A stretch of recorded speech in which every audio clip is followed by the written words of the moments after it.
DJF ఆధ్వర్యంలో రీలే నిరాహార దీక్షలు అక్రిడేషన్తో సంబంధం లేకుండా వర్కింగ్ విలేకరులకు అందరికీ ఇళ్ల స్థలాలు కేటాయించాలి. డీజేఎఫ్ యూనియన్ నాయకులు డిమాండ్స్ని సంఘీభావం తెలిపిన బీజేపీ మంచిర్యాల జిల్లా అధ్యక్షులు నగనూరి వెంకటేశ్వర్ గౌడ్. ఈ కార్యక్రమంలో పాల్గొన్న రాష్ట్ర అధ్యక్షులు మోటపాలకుల వెంకట్, మంచిర్యాల జిల్లా అధ్యక్షులు Badri, PVR TV9 chairman Tallapalli Ramesh Goud, Tirupati Kumar, Madhunesh, Srikar, Rajender తదితరులు పాల్గొన్నారు.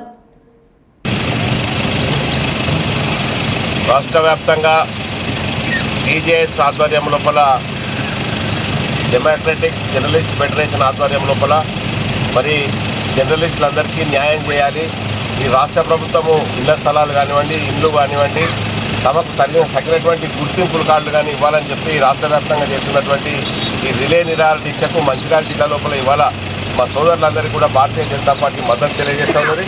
మరి ఈ రాష్ట్ర ప్రభుత్వము ఎన్నికల కంటే ముందు ప్రతి విలేకరికి ఇల్లు ఇస్తాము, డబుల్ బెడ్రూమ్లు ఇస్తాము, ఇళ్ల స్థలాలు ఇస్తాము అని పెట్టి ప్రబలం పలికి నేడు రేవంత్ రెడ్డి ప్రభుత్వము అధికారంలోకి వచ్చిన తర్వాత జర్నలిస్టుల మీద కేసులు పెట్టడము, వార్తలు రాస్తే బెదిరించడము, పోలీసులతోటి మరి వాళ్ళ కౌన్సిలింగ్ ఇప్పించి అరెస్ట్ చేయించడం తప్ప జర్నలిస్టులకు ఇచ్చినటువంటి గుర్తింపు ఏం లేదు. వాళ్ళకి ఇచ్చినటువంటి ఆస్తులు ఆయుధాలు ఏం లేవు.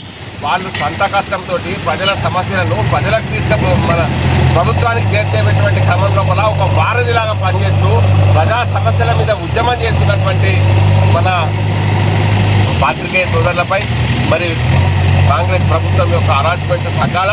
అదేవిధంగా వాళ్ళకు ఏదైతే రాష్ట్ర ప్రభుత్వం హామీ ఇచ్చిందో వాళ్ళకి ఇళ్ల స్థలాల విషయం లోపల కానివ్వండి, గుర్తింపు కార్డుల విషయం లోపల కానివ్వండి, అదేవిధంగా డబుల్ బెడ్రూమ్ల విషయం లోపల కానివ్వండి, వాళ్ళందరికీ తగిన న్యాయం చేయాల్సిందిగా భారతీయ జనతా పార్టీ వరకున ఈ రాష్ట్ర ప్రభుత్వానికి విజ్ఞప్తి చేస్తూ ఉన్నాం.